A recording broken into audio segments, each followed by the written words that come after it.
Hi viewers, நான் உங்கள் PVK பேசுகிறேன். நேற்றைய தினம் பார்த்திங்கன்னா 23ஆந்தேதி, அதுக்கு முதல் நாள் 21ஆந்தேதி வந்து பாலிமர் செய்தியில் ஒரு நான் நியூஸ் படித்தேன். செங்கல்பட்டு பகுதியைச் சேர்ந்த ஒரு 9ஆம் வகுப்பு மாணவனை பார்த்திங்கன்னா ஒரு விளையாண்டுட்ருக்காப்புல வீட்டுக்கிட்ட. விளையாடுறப்ப பார்த்திங்கன்னா ஒரு தெருநாய் கடிச்சிருக்கு. அந்த பையன் என்ன பண்ணிட்டான், தெருநாய் கடிக்கவும் துரத்தி அந்த பையனை கடிச்சிருக்கு. ஆனால் அந்த பையன் வந்து என்ன பண்ணிட்டாப்புல அப்படின்னா, வீட்டில் இன்ஃபார்ம் பண்ணவே இல்லை. எதனால் அப்படின்னா, அவங்க அப்பா அம்மா திட்டுவாங்க அப்படின்ற ஒரு காரணத்துக்காண்டி இந்த பையன் இன்ஃபார்ம் பண்ணவே இல்லை. ஒரு மாதம் கழித்து பார்த்தா அந்த பையனுடைய உடம்புல வந்து நிறைய ஆக்டிவிட்டிஸ் மாதிரி இருக்குது. என்னன்னு சொல்லிட்டு டாக்டர்கிட்ட போய் செக் பண்ணுறதுக்குள்ளே, ட்ரீட்மெண்ட் எடுக்கிறதுக்குள்ளே அந்த பையன் தவறிட்டான், இறந்து போயிட்டாப்புல.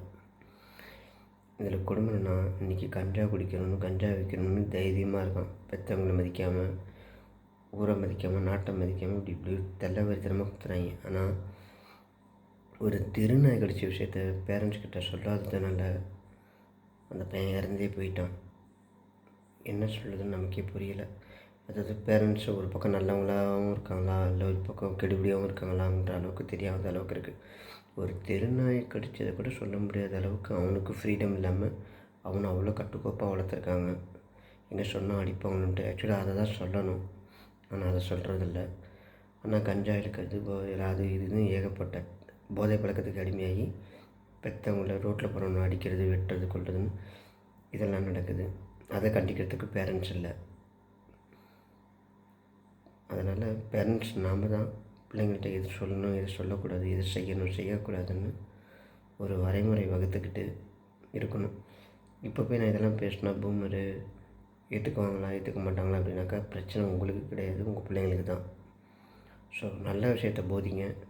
குடும்பம் வரைக்கும் அவங்களுக்கு நடக்கிற எல்லா விஷயத்தையும் கேட்டுக்கோங்க. கேட்டு அது எதுக்கு கண்டிக்கணுமோ அதை கண்டிங்க. சில விஷயங்களும் தட்டி கொடுத்து வேலை வாங்குங்க. என்ன சொல்கிறது, 9ஆம் வகுப்பு படிக்கிற பையன் வீட்டுக்கு பயந்து நாய் கடிச்சதை சொல்லாமல் விட்டதான விளைவு இன்றைக்கி அவங்க பிள்ளைய இறந்துட்டு நிற்கிறாங்க. இது செங்கல்பட்டில் 21ஆந்தேதி வந்த நியூஸ். அன்றைக்கி அதே டிவியில் தான் இன்னொரு நியூஸும் போடுறாங்க. கஞ்சா போதையால் ரோட்டில் போனவன ஒருத்தனை துரத்தி அடிக்க கல்லாலேயே அடித்து கொண்டிருக்கானுங்க. இது இந்த பேரண்ட்ஸை திட்டுறதா, அந்த பேரண்ட்ஸை திட்டுறதுன்னு தெரியல. இப்போ இருக்கிற எந்த பேரண்ட்ஸும் உண்மையுமே சரியில்லை.